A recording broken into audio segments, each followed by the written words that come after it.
Well, good morning. How's everybody doing today? Good. Hey, I know we still have people kind of rolling in, but that's okay. We're going to get right into some announcements, and then we'll get into worship.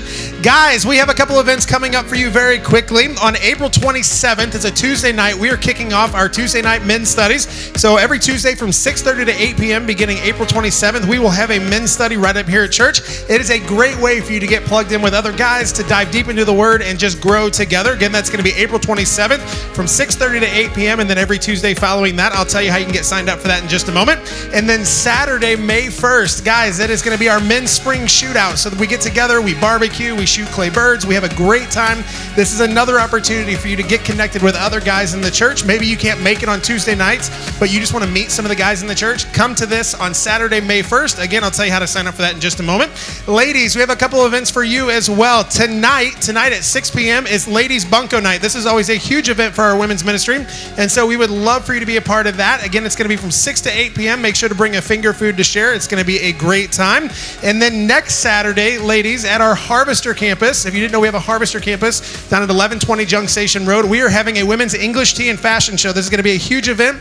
We would love for you to be a part of it. It's going to be Saturday, April 24th at 11 a.m. Again, that's going to be at our Harvester campus. I'll tell you how to get signed up in just a moment. If you are part of our Leading Generation ministry, so that's going to be anybody who is 55 and above, this Tuesday, April 20th, we are having a dinner at 6 p.m. that we would love for you to come to. So Richie, where you at, Richie? Richie's back there. He's on the bass today. So Richie is the one that oversees our Leading Generation ministry, and he would love for you to be a part of that dinner. Again, that's this Tuesday at 6 p.m. Additionally, if you are a parent of a kiddo that is maybe a newborn, or you haven't had the opportunity to have them be a part of our child dedication service, or if you have a kiddo on the opposite end of the spectrum that is getting ready to graduate, we're doing child dedication on Mother's Day, May 9th, and then the following week on the 16th, we will be doing graduate recognition. And so here's the deal. There are a lot of people that come to this church on any given Sunday, and so we don't know everyone who's had a baby, and we don't know everyone who's graduating, and so we need you to sign up for each of these events so that way we don't miss you. Here's your best way to sign up for any event and to stay connected. There's a QR code that looks just like that. If you're holding a cup of coffee from North Road and it's got the sleeve on it, the QR code is on there. You can stop by our In Our Life wall right out in the Commons and grab one of the little business cards and scan that QR code, or you can just simply go to northroadchurch.com and click on the events tab, and you will see all of our upcoming events. You can get signed up for them, and you can kind of stay afloat to everything that's going on in the church, because we have a lot of events coming up. So all that being said, today we're going to have a great morning of worship, but first, why don't you guys stand up, turn around, wave to somebody. Welcome to North Road. Hi, friend. Thank you.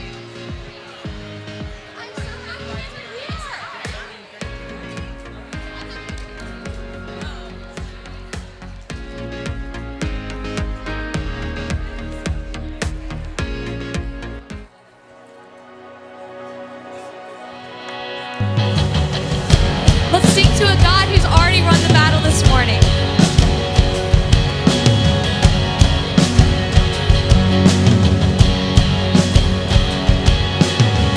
When all I see is the battle, you see my victory.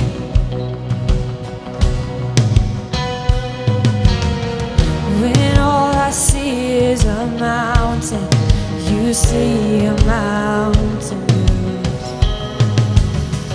And as I walk through the shadows, your love surrounds me.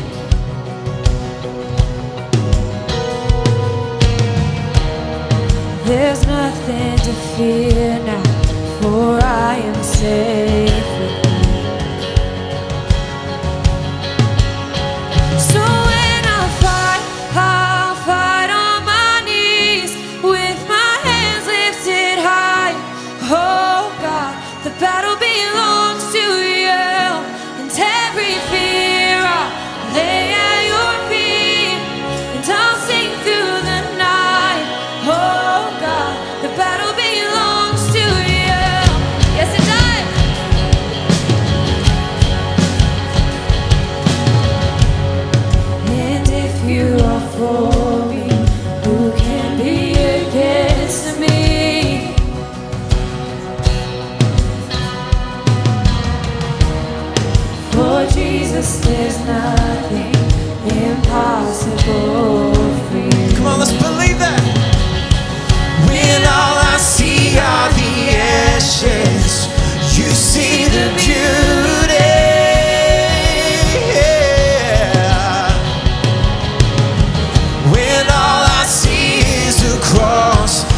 God, you see the empty tomb. Come on, give him your fear. Give him your all. Say. So when I fight, I'll fight on my knees with my hands lifted high. Oh God, the battle belongs to you.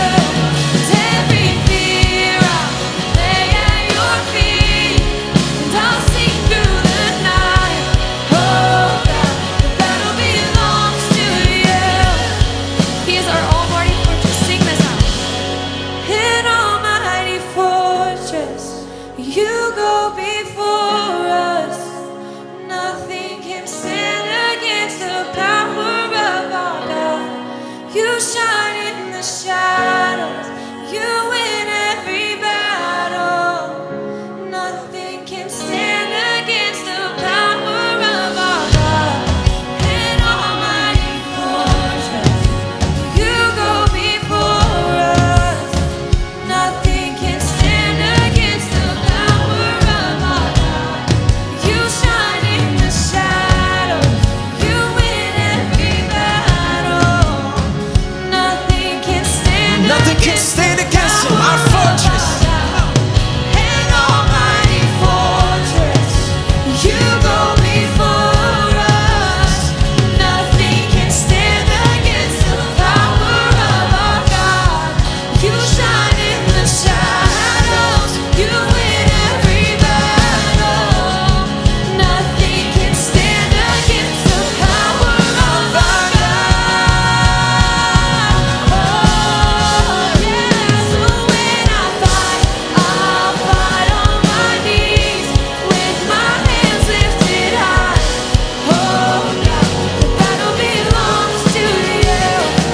Every fear I'll lay at your feet, and I'll sing through the night. Oh God, the battle belongs to you. Yes, it does. Oh God, the battle belongs to you.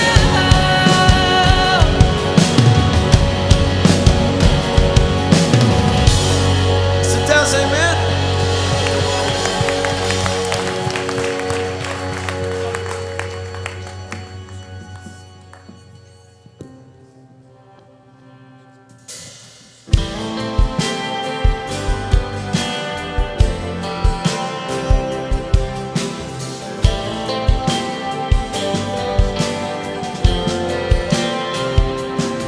And let the King of my heart be the mountain where I run, the fountain I drink from.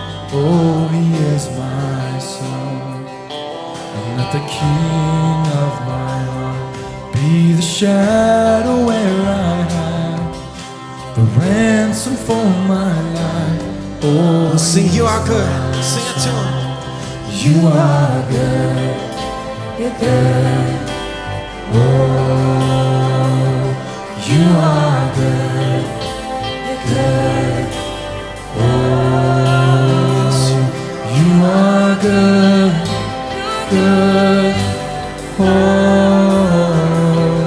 you are good. Good. Oh, and let the King of my heart be the wind inside my sails, the anchor in the waves. Oh, he is my song.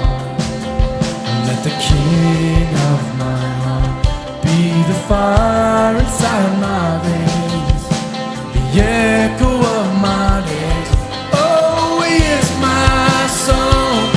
You are good, good. Oh, you are good, good. Oh, you are good, good. Oh, you are good. Let's have faith. Let's believe. He's never gonna let us down. Come on, let him hear you sing it. You're never gonna let me down. You're never gonna let me down. Come on now, let's shout it. You're never gonna let me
Church, one of the greatest things that we get to experience on this earth is the hope that comes from Jesus. It comes from just absolutely nothing else and no one else. Paul said this, he says, I pray that the eyes of your heart may be enlightened in order that you may know the hope to which he has called you, the riches of his glorious inheritance in his holy people. You know, this life doesn't produce anything that's eternal. Possessions, money, our bodies, everything physical here is just finite. And when a loved one passes away, or even when your life is coming to a close, do you know the hope that Jesus provides us? Because he gave us a way past our own finiteness, past our own mistakes, through the cross, that he gives us over death. To accept Jesus.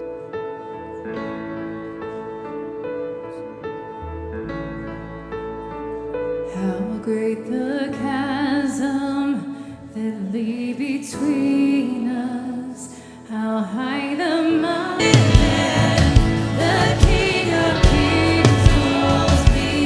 You have broken every chain, this salvation. Think in the morning that sealed the promise, your buried body began to breathe. And out of the silence, the roaring lion declared the grave has no claim on me. Did you believe that? This morning? Sing it. In the morning that sealed the promise, your very body began to breathe. And out of the silence, the roaring lion declared the grave has no claim on me.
we're going to continue worshiping this morning by entering into a time of offering. And just to remind you, if you came today prepared to give in person, we want to give you that opportunity. And so there are some buckets at the back of the room.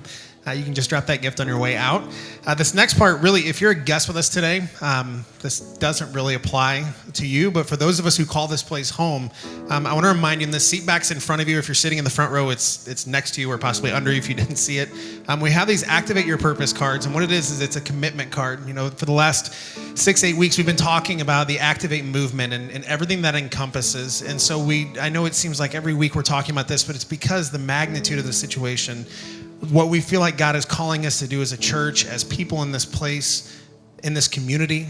And so this is our opportunity to get behind that and to really, as a church, be the church. You know, we've seen people over and over again already stepping up and fully activating their faith, not just in their giving, but in the way that they're serving, in the way that they're loving, in the way that they're giving, and in the way that they're doing every facet of their life. And, you know, next week, we've got a student that's going to be baptized because people are activating their faith. We've got classes that are starting for little kiddos that are starting to question salvation and baptism because people are activating their faith and they're having those conversations and they're beginning to lead in the way God has called them to lead.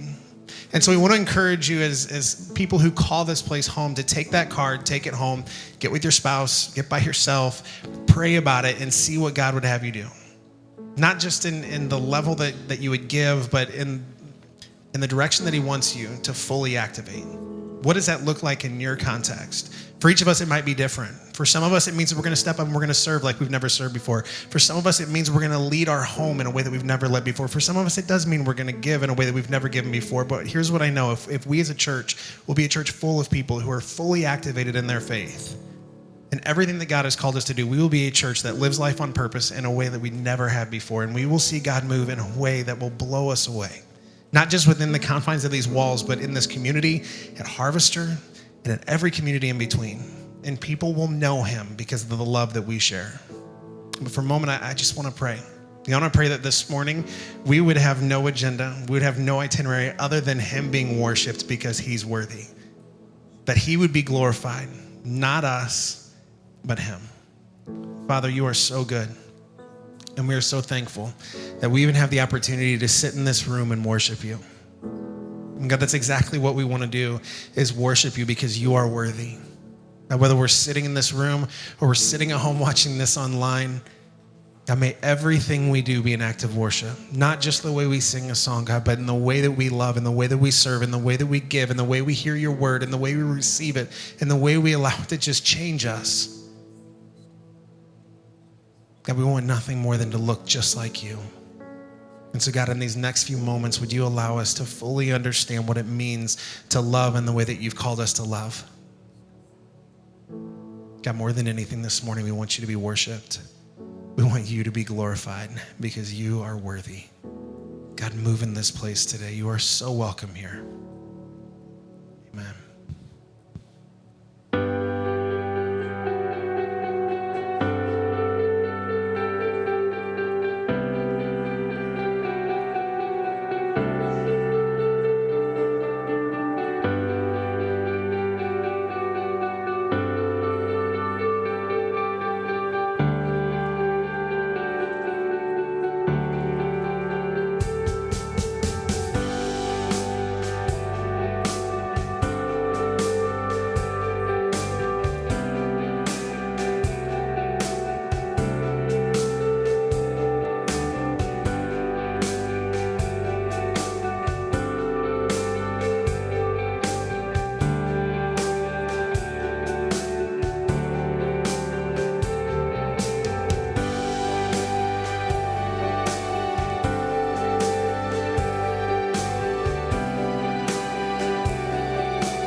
Good morning. How you doing?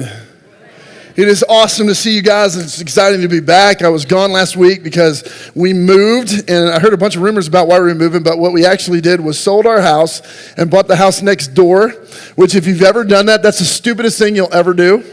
Let me tell you why. Because you would think that's the easiest move on the planet Earth, but it's the hardest move on the planet Earth because you have a 200-pound dresser upstairs in this house that you got to walk down the stairs, across the parking lot, through the kitchen, through the living room, up the stairs, and into it's horrible. And that's just a dresser. Now you got the bed. Now you got clothes. Now, 8 miles later, we ended up moved, and I've never been so tired in my life. So if anybody ever offers you their house next door, hire a mover or don't buy it. All right? We're going to talk today about love, and we're going to talk today about how love is a command. How many of you guys have commands in your home? You got commands in your home? You got commands for your kids? Some of your kids are going, yes, they do.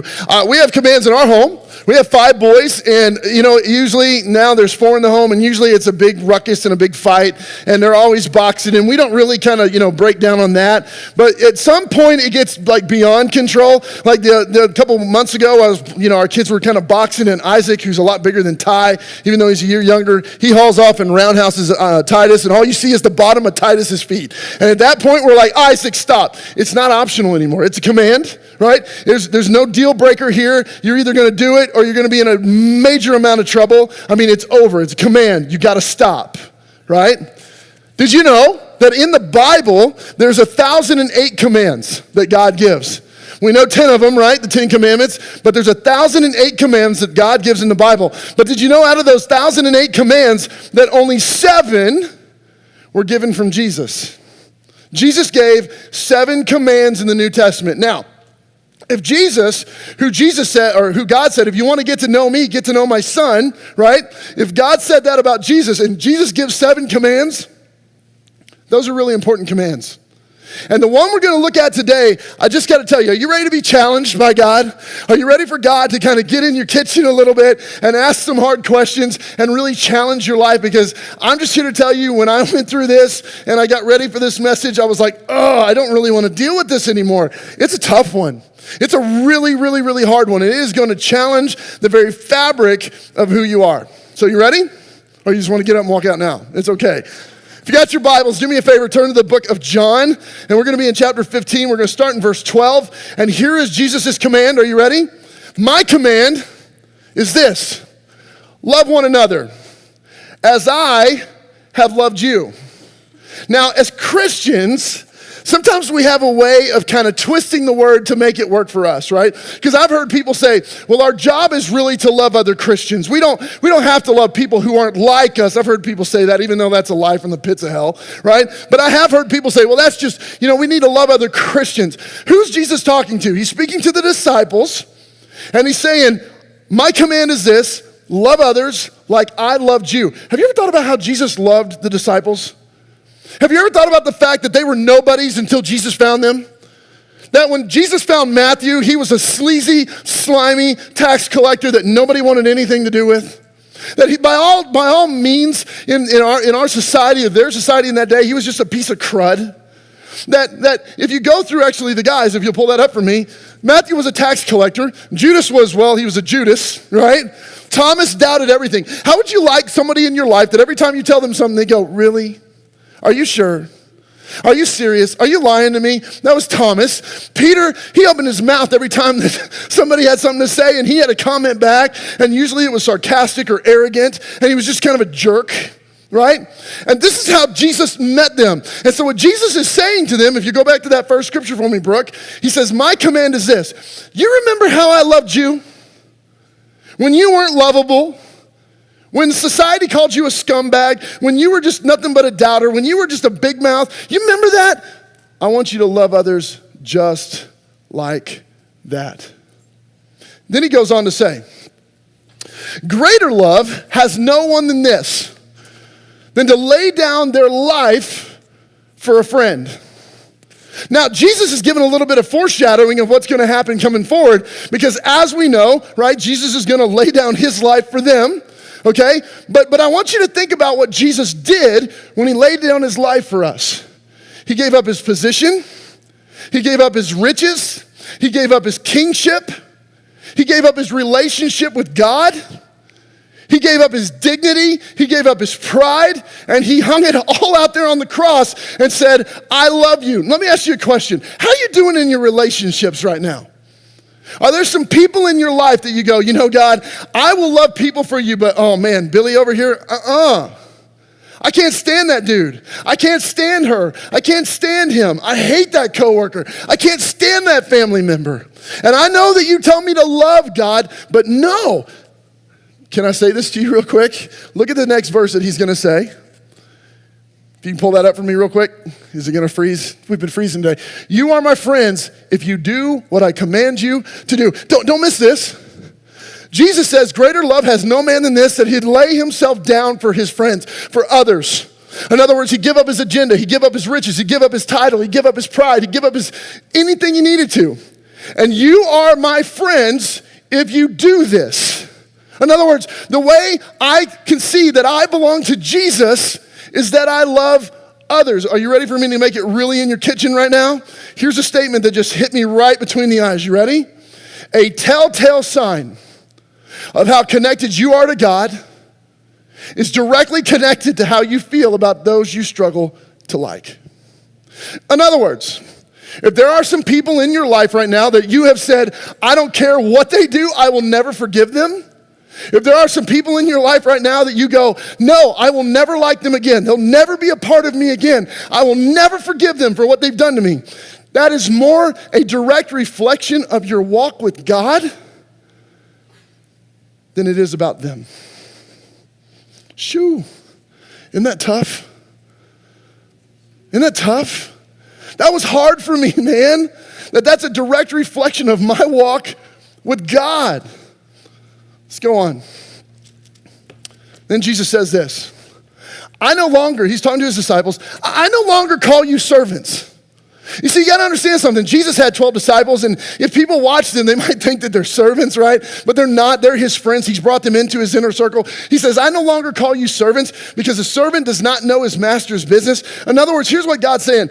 I no longer keep you here. How many of you would say, I have people in my life that I keep right here? I keep it an arm's length because that's safer. I'm not going to let them in because they may hurt me. I may be wounded by them again, and I've made a decision in my life that I will not let them any farther than this. Now, for some of you, you're in hurting relationships where they're physically hurting you or they are mentally hurting you, and it is bad for your health to be in that. I'm not saying stay in that. But some of us, we just get our emotions hurt. We get ourselves a little bit miffed. We don't like something somebody said, and immediately we go, boop, and we put them right here, don't we? Look what he says. I no longer do this to you. Because a servant doesn't know his master's business. Instead, I have called you friends. I've dropped my arm of distance and I've called you friends. For everything I learned from my Father, I can make known to you. Did you hear what he just said?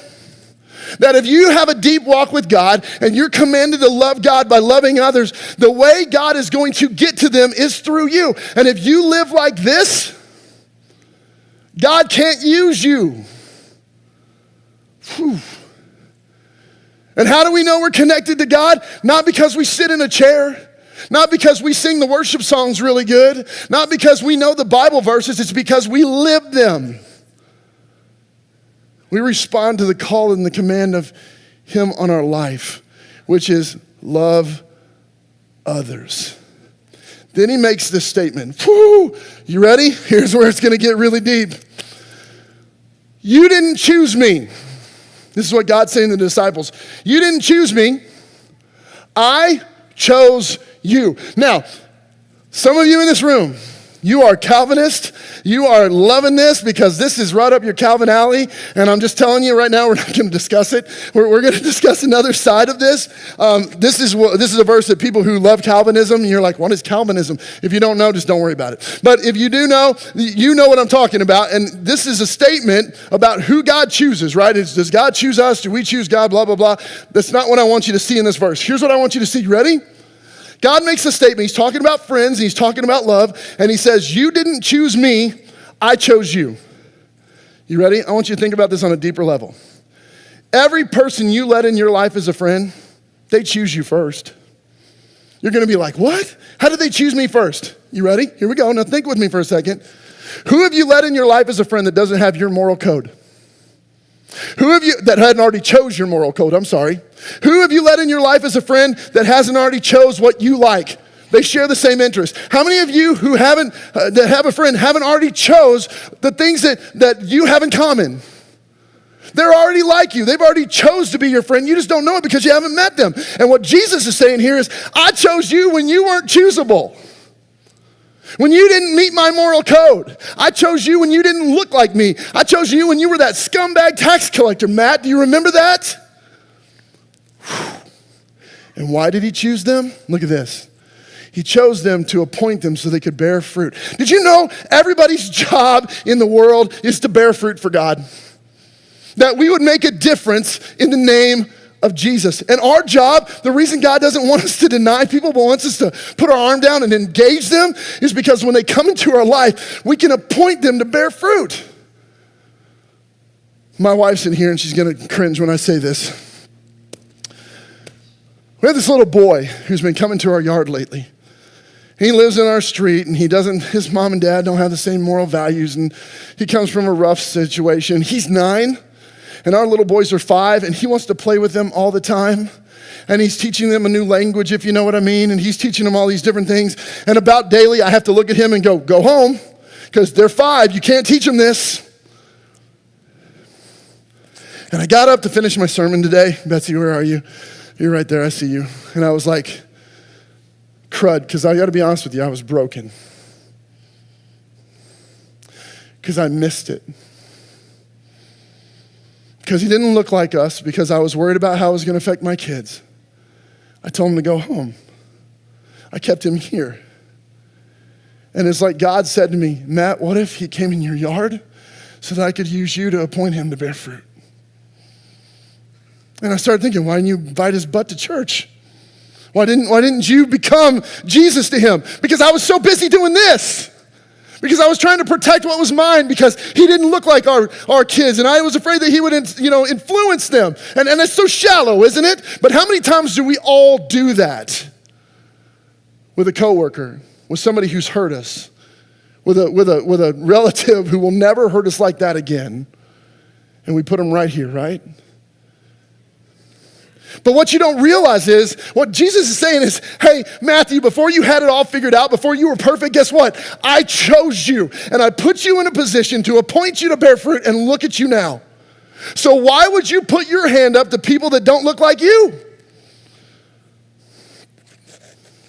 And then I heard him say the same thing to me.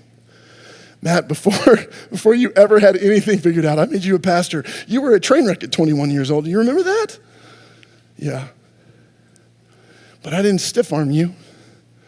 I loved you. Now, if you are connected to me, you go love. With that in mind, can I ask you a question? How are you doing at loving others? Are there some people in your life that you have made the intentional decision to say they will never be in my life again? Here's what you're saying. I will never be close to God again. Let me say that again. If in your mind and in your heart and in your life you have said, I will never let that person be a part of my life again. I will never forgive them. What you're in essence saying is, God, I will never be close to you. Because it's one of his 7 commands. He says, hey, you want to know me? Love them. Again, I don't think you should let people in your life that are hurting you, but at the same time, you have to forgive them because guess what? It's connected to your depth of relationship with God. So then he goes back and he says this as a final statement. Oh, she put that up to remind me. Here's another thing you have to remember. My struggle with someone else is not between he and I. Your struggle, let me say this, the struggle that you have right now between you and whoever you're mad at is not a struggle between you and them. You think it is, but the reality is God created you so that you could bear fruit. God created them so they could bear fruit. Guess what? Satan hates that, and so he comes in between that, so guess what? Nobody bears fruit. And God reminds us in Ephesians when he says, your struggle is not against the other person. Your struggle is against something bigger. Satan is trying to stop you from being what God has created you to be. So let me ask you a question. Those of you that are holding a ton of hate in your heart right now, why are you letting Satan stop you from being what God's created you to be? Why? Why are you letting Satan do that? Is it working for you? That hate you have, that you get up every single morning and think about how much you dislike them, is that working out? Because reality of the Bible tells us, I cannot be close to God and hold hate in my heart. So what that tells me is if you're struggling with hate, you're struggling in your relationship with God. Hard. So God comes back and he says it again. Don't forget my command. Love each other. And I just got to be really raw with you. I got to have one of those conversations here coming up really shortly where I got to mend fences with somebody I don't want to mend fences with, if I'm just being really honest. I'm a person too. Do you know that? I put my pants on just like you do, and I have emotions just like you do, and I get angry, probably a little angrier because I'm a little bit of a wiry person, right? And I have to have this conversation I don't want to have. And I was having a conversation with another friend about the fact I got to have this conversation. And this is what they told me, and I thought it was such good advice, I'm going to give it to you. 1 Corinthians 13. He said, Matt, put your name in this. And is this how you're treating that person? Because if you're not loving them. Matt is patient. Matt, when it comes to that person he doesn't like, is kind. Matt doesn't boast about how right he is and how wrong they are. Matt's not proud. Matt doesn't look to dishonor the other person. Matt's not self-seeking. Matt's not easily angered. Here's one, you ready? Matt keeps no record of wrongs. Matt doesn't delight in evil, but Matt rejoices in the truth. Matt protects. Matt trusts. Matt hopes. Matt perseveres. When Matt loves right, he never fails the other person.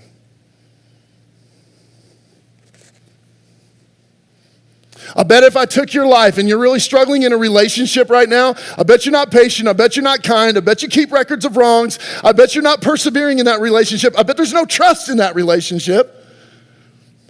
Now let me ask you a question, because when we are in a bad relationship, don't we a lot of times blame it on the other person? But isn't it really, when I read that, more about the depth of me in my relationship, in my intimacy with God, than it has anything to do with that other person?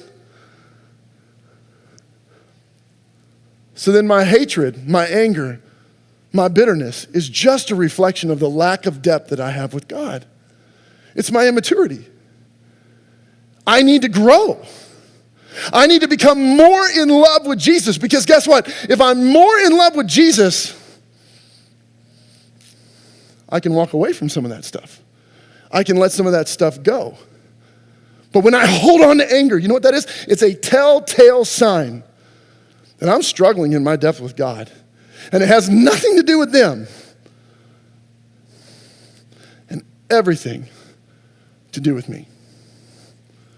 So can I just ask you a raw question? Didn't this get in your kitchen a little bit? It gets in your kitchen, doesn't it? Let me ask you an honest question. Is there somebody in your life that you hate, that you can't stand?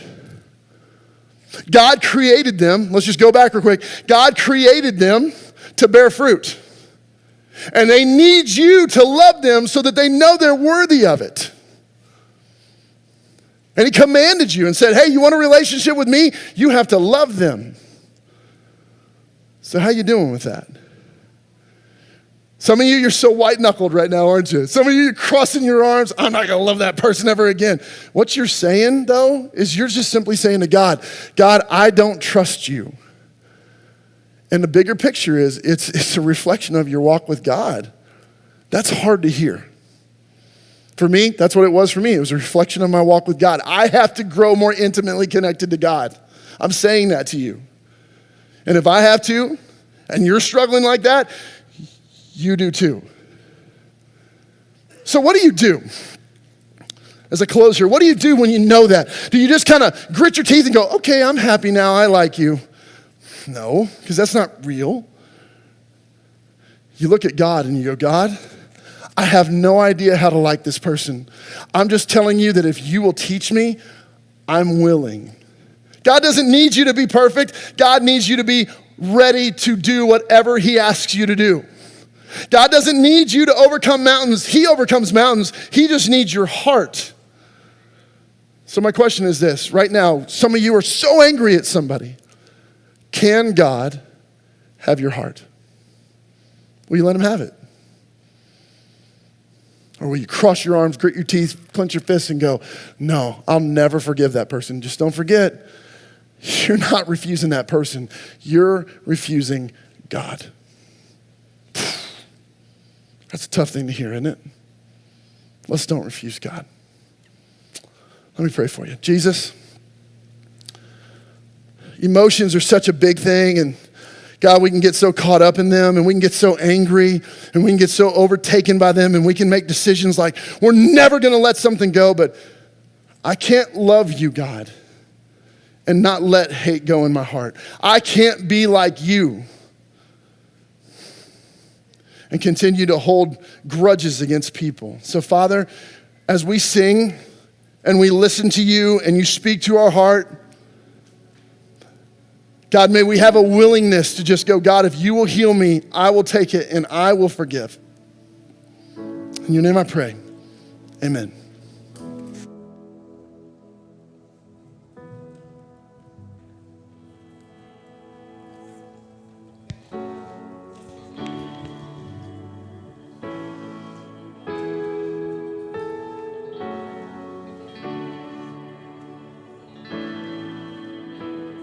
When you speak, confusion fades. Just a word, and suddenly I'm not afraid, 'cause you speak, and freedom reigns. There is hope in every single word you say. I don't wanna miss one word you speak, 'cause everything you say is life to me. I don't wanna miss one word you speak. No, quiet my heart, I'm listening. When sorrows roll and troubles rage, you whisper peace. When I don't have the words to say, you won't lose hope. When storms won't break, you keep your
'Cause everything you say is life to me.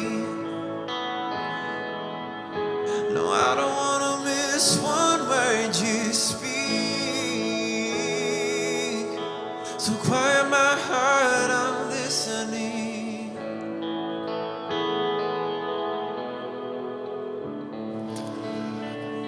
There's a famous statement about hatred that we love to coin, and I've said many, many times, and that is this, is that hating somebody is like taking a bottle of poison and drinking it every day and wishing the other person would die. And I just go, oh, that's such a good statement, but really it's not a true statement. Because what happens is when we hate somebody, we get up every morning and we drink that poison, there's no doubt. But because we hate them, they start to look at us and go, well, if that's what God's all about, I want nothing to do with him. And they start going down their road, and then guess what? It breaks down our family, it breaks down our kids, it breaks down our workplace, it breaks down marriages. It is the king of breakdowns when we fail to love. And I just wonder in your life, what's it breaking down right now? There's a reason why God says, man, I command you this, you got to love, because it's for your health. It's for their health, it's for your fruit, it's for their fruit. And you got to make a decision. Will I love? If you will make that decision, I promise you, God will teach you to love. And man, as you go this week, be willing, because your walk with him depends on it. Have an awesome week. See you next week in Northrop.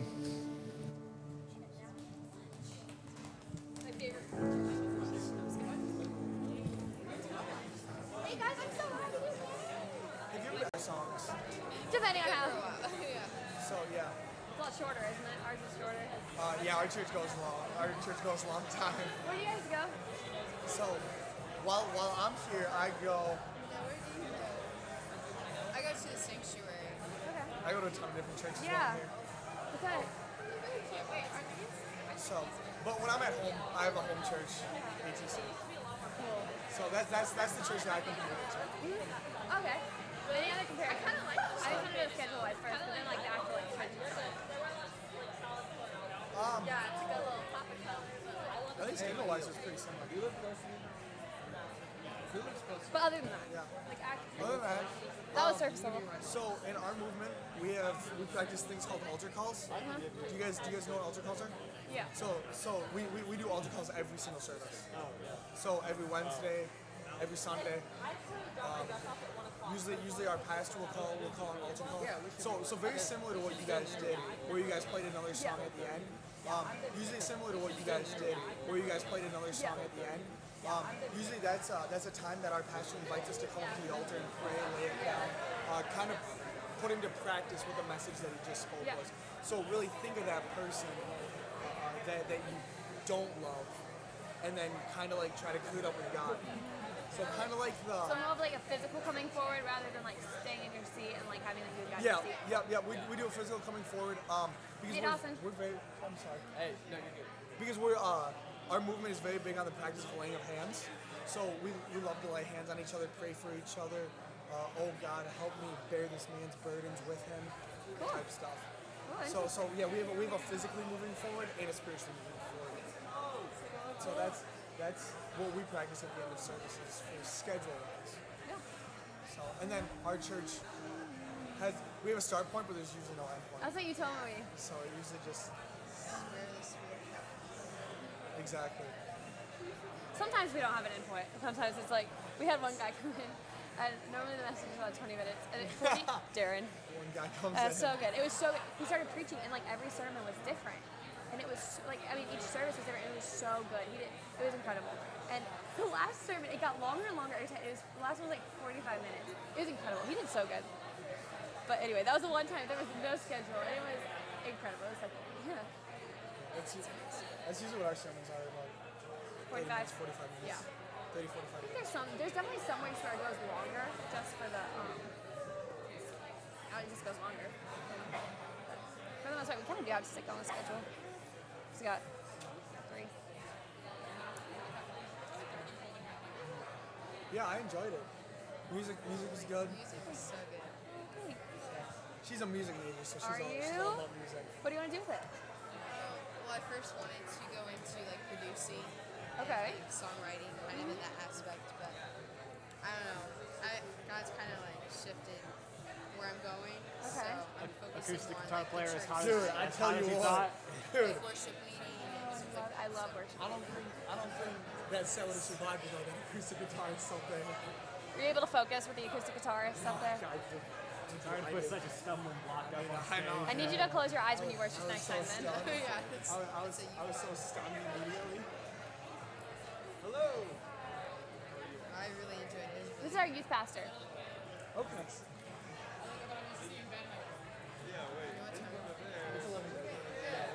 What do you guys have? Do you have something after this? We're going to another church after this. Church hopping everywhere. So, her roommate and my little sister are speaking tonight. Where? It's like an hour and a half away. I don't know the church. We don't know the name of the church. We just have the address and that's it. Where's it at? So, Me and Ben are like, our interest is peaked. Illinois. I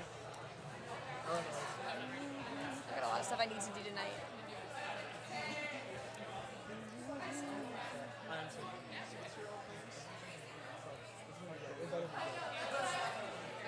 I'm so hungry. We have a meeting after this. So everyone was totally different. So you feel such a shift. No, they were up like all night last night. Working on what? What's that? What did I have to work on? Oh, they're like speaking for this. It's called women. So there's this women in ministries class we have, and so they're given the opportunity to like lead this service basically. So they have like they're doing the music, they're speaking, and doing all the calls stuff like that. So it's gonna be really. Are they listening to music? Yeah. Other girls in that class. I forgot. I just know. Audra. Depending on who it is, we might have to show up 20 minutes late. Yeah. I'm just kidding. Literally almost fell off the stage, but it's good. Happened before. From a seated position. The other day I jumped off the stage and my knee buckled and I slipped and came to the floor. And it's okay, I was the only one in the sanctuary, but I had bruises all over my knees. I was like, where's the first aid kit? When that happens, no. Does that happen to anybody else? He gets hurt all the time. All the time.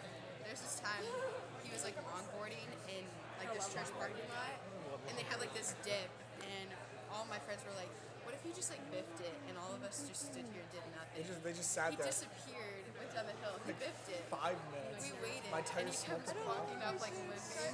His hands like all cut up and everything. Oh my god. You didn't need that. That's I'll fix your ball. it's like an hour and 20 minutes. What time are they speaking? What time does the service start? 2 o'clock. Oh, you have so much time. I think. We might go eat at like 12:30ish if you guys want to come with us. We do have a meeting after this because we leave a Bible. This is the way our youth group works. Is like we have like basically like nobody's here, but like, some of the kids that you see lead Bible studies, and then we have a meeting after church that tells us like what the Bible study is. Oh, okay. Okay. So do you guys like meet together kind of like on other days? Yeah, so about there's like 10 different groups, and then 10 or 12, and so like there's 2 leaders for each group, and so like there's like groups on every night of the week, so kids can go to Bible studies. Like it's around their sports schedule. So if we just do it on Wednesdays, like so many kids will have like baseball games and stuff on Wednesdays. So we have one every night of the week. So in case like most kids go to one group and stay with it. Yeah. But if they end up having work on that day, then they go to a They can different just group, go to and it's the same Bible study, different group of kids, same youth group, and we still meet together sometimes. Like we'll see each other at church, and then once a month we do a big youth group on Wednesdays. Okay. But then they can still go, and they're not like left behind. And then like if they end up having like a 4-week like practice session where it's on Wednesdays, the normal night, they go on Tuesdays and they don't get off night. Right. And so it really helps the growth because like if you have one every night with kids that they still are connected with, and then also the small group aspect, like it's more approachable. More one-on-one. It's more you're able approachable, to yeah. connect more. Yeah. Yeah, you get to talk about some harder things, more personal, which is hard for me. Don't necessarily want that. You know, like being vulnerable is not my thing. But yeah, I really learned how to like embrace it because the church is called to like bear each other's burdens and be accountable. But like, Yeah, it's a little hard. It's hard. We were talking about this yesterday. It's hard, That's but it's awesome. so helpful because then they know what you're going through, and then like if somebody knows what you're going through, then like when they're going through that later, they can come to you and be like, "How did you get through it? Like, how has God worked?" And so then your life becomes a living testimony.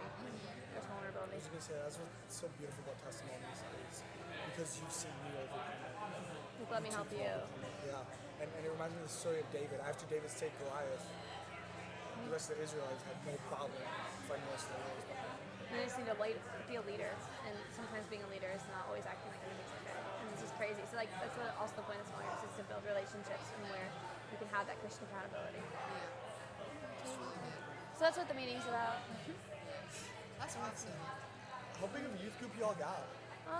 There's about 100. We had 160 at our camp like a couple weekends ago. Yeah, So it's a good size. Is your youth age from? middle school to high school, but our high school's about probably 115 of that. So the middle school's about 30. So 130 of that is high school. Wow, that's awesome. So, do you guys? So then after youth group, do you guys have like another group you go into? What do you mean? So like we have a group called Hyphen, which is Oh, like a college ministry. it's like a college ministry, but it's adult. So it's after youth. So you're 18. So you're out of youth. You graduated. So you're out of youth, but you're not quite like a That's young what they're family. working on this summer is like Yeah. trying to get that started. Because this is a church plant. This is it was planted 7 years ago. Like this has not been around Okay. long. And so like we got our children's ministry and our youth ministry, and then we also have an adult ministry. But like that section in between, it's very difficult to find somebody to run that because you get a high schooler who knows North Road, knows their values, loves God. They go to college. Boom. So like there's not very many people that stay. But the people who do stay are like wanting that community, and so that's what actually but I think from what I understand, they're going to try it this summer to like really get that going. And I can see Ben Wegerson, he's staying, and then Ben Benhart, he's staying too, and Shane. They're really starting that. So yeah, we don't have one as of right now, but I think the goal is by next school year to get one because it's really necessary because that's when you take your faith on as your own, is when you're leaving your parents' household, and so like to build that foundation like in high school, build that foundation in middle school, but like to apply what you're learning in that foundational and build upon that and build the kingdom can happen in adulthood. So yeah, that's a question to ask Ben about. Young adult ministry we're trying to start this summer. Yes. What is it? I'm actually meeting with Matt